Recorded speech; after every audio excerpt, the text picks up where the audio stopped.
Philosophy and Thought. Part 4. Ideas and Reality, Plato and Aristotle. The classical period of Greek thought was a time of intellectual flourishing, marked by the contributions of numerous influential philosophers, especially Plato and Aristotle. Their philosophies are unique but also complementary. Plato is considered the founder of metaphysics. What does this mean? It means that for him, knowledge is divided between two types of reality: the sensible reality, which has very little value, because empirical things do not convey the essential truth, and the world of ideas, which transcends the sensible world, where we find the essences, forms, and truth in the absolute sense. This hierarchy is of importance, as it will be reproduced in the various metaphysical systems that will develop in the history of philosophy up to the 17th century. And Plato is a classic precisely because he is the founder of this way of thinking, which is also known as dualism.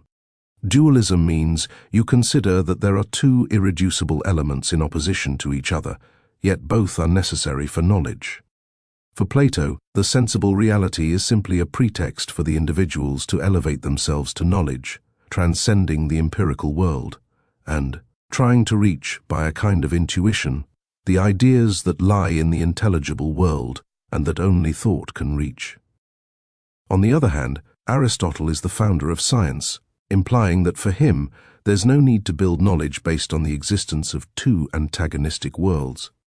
All the problems of knowledge should be solved in the world where we exist and where they occur. This makes Aristotle the precursor of science in terms of observation and concrete experience of facts and singular things.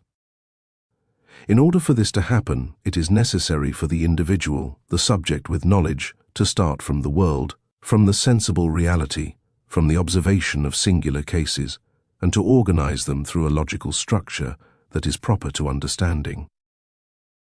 So, for Aristotle, the need for intelligibility, for understanding of things, doesn't derive from the existence of an intelligible world superior to the sensible one, but from the existence of a categorical logical framework which the human intellect is endowed and which is projected onto the world and its entities. This difference will constitute the two main branches of philosophy throughout most of its history. In Plato, we have a certain idealism that puts ideas at the forefront of knowledge, which will continue throughout the history of philosophy, even in the modern and contemporary period by many authors. And on the other hand, Aristotle, the singular fact, the empirical fact, and the sensible reality as the base and starting point of all knowledge. However, this doesn't prevent philosophy, in the case of Aristotle, and science as he conceived it, from rising towards more general and more abstract realities, but this always happens from the starting point of the sensible. So, what will happen throughout the history of philosophy is this choice, this dualism. Either you start from ideas that are within or above the subject, from the viewpoint of a metaphysical reality, to later understand the real world, or you start from the real world itself, to understand the ideas that can be constituted from it. These two branches, these two instances are, so to speak, constitutive of the options of thought that have been built throughout history.